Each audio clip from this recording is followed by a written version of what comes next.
ঈশ্বর না? আমাকে দেখে অবাক হওনি? হয়েছে, কিন্তু তোমাকে দেখে না, তোমার ওই লম্বা চুলগুলো দেখে।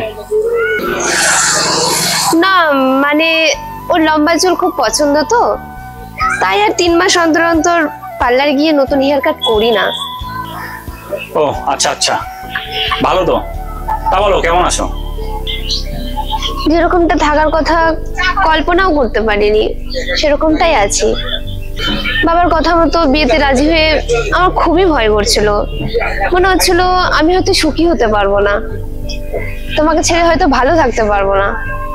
কিন্তু বিয়ের পরে এই ভয় আশঙ্কা কোনোটাই কাজ করেনি। কপাল গুনে একটা ভালো বর পেয়েছি, তার কথা হয়তো বলতে গেলে সময় ফুরিয়ে যাবে, কিন্তু কথা ফুরবে না। বুঝলি স্যার? কি হলো, এভাবে কি দেখছো? হ্যাঁ দেখছি তোমার সরলতাকে।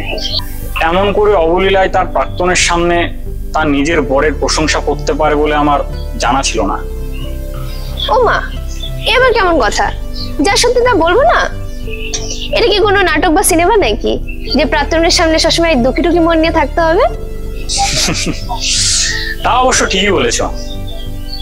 আচ্ছা আচ্ছা, এসব বাদ দাও তো, এবার তুমি বলো কেমন আছো? যেমনটা আশা করেছিলাম ঠিক তেমনই আছে।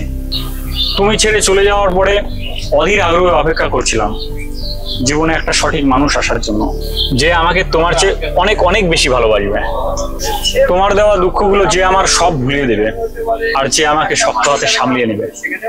আর কপাল গুনে পেয়েও গেছি এমন একজনকে। হ্যাঁ, সে খানিকটা আমার জীবনে আসতে দেরি করেছে ঠিকই, কিন্তু এসেছে তো। অনেকেও তো সময়ের আগে চলে আসে ঠিকই, কিন্তু ছেড়ে চলেও যায়। হ্যাঁ, তা এখানে কি করতে এসছো? এমনি নাকি কোনো কাজে?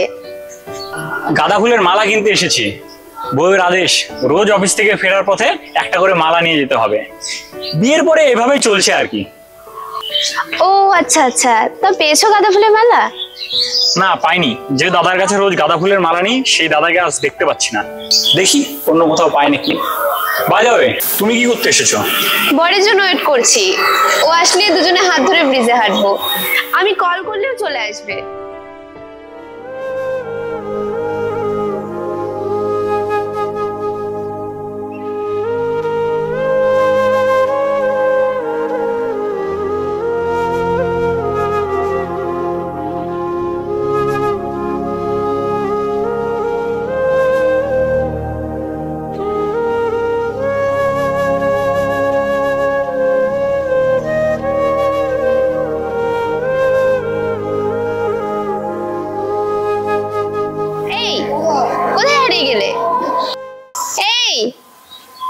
হ্যাঁ বলো বলো বলো বলো।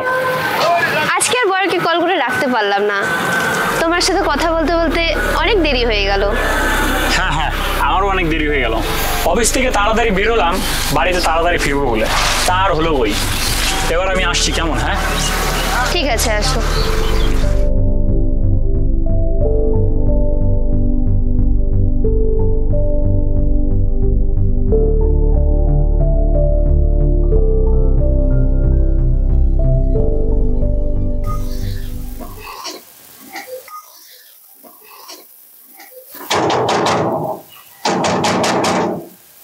শুনছো? দরজাটা খোলো। এই যে চলে এসেছে আমাদের রাজকুমারী, চলো একটু সবাই মিলে ওয়েলকাম করি।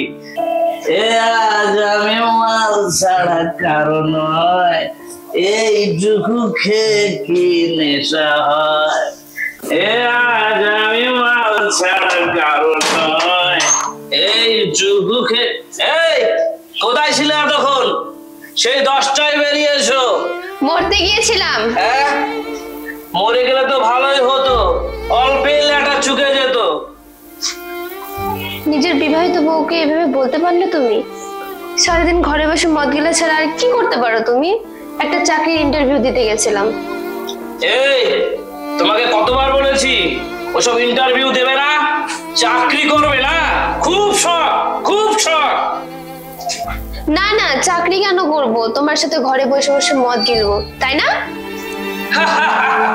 তাহলে তো ভালোই হয় প্রিয়তমা, একা একা মদ গিলতে না আর ভালো লাগে না। পার্টনার পাওয়া যাবে, হ্যাপি হবে না? কি বলো?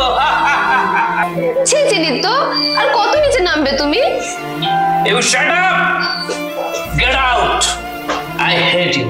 I hate you! শুধু ইংরেজিটাই শিখেছো নিত্য, নিজের বউকে ভালোবাসতে শেখোনি। হয়েছে হয়েছে, ওসব অ্যাক্টিং আর করতে হবে না। আমার খিদে পেয়েছে, চলো খেতে দেবে, আমি খাবো।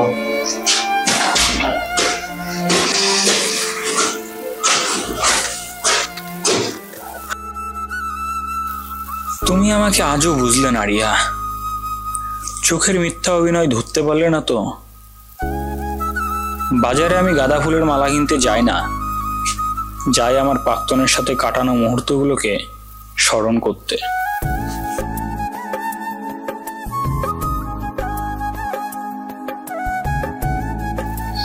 নতুন নতুন হেয়ার কাট করার সামর্থ্য বা মানসিক অবস্থা কোনোটাই আর নেই আমার, অথচ তুমি বুঝতেই পারলে না আমি ঠিক কতটা সুখে আছি। সে লম্বা চুল পছন্দ করে না, কারণ সে তো আমাকে ভালোই বাসে না। সে আমাকে লম্বা চুল রাখতে বলেছে যাতে সে রোজ রাতে মদ খেয়ে মাতলামি করে আয়েশ করে আমার চুলের মুঠিটা ধরতে পারে। সেই জন্য ব্রিজের মাথায় ওই চায়ের দোকানে আমি আর ওর জন্য ওয়েট করি না ব্রিজে হাত ধরে হাঁটার জন্য। আমি চাই আমার প্রাক্তনের স্মৃতি স্মরণ করতে। ওকে কল করে ডাকিও না ব্রিজে আসতে, বরং মনে মনে ভগবানের কাছে প্রার্থনা করি যাতে ও ক্ষণাক্ষণেও টের না পায় আমি আমার প্রাক্তনের স্মৃতি স্মরণ করতে এখানে আসি। বরাবরের মতন তুমি আজও আমায় অন্ধের মতন বিশ্বাস করে গেলে ঈশ্বর।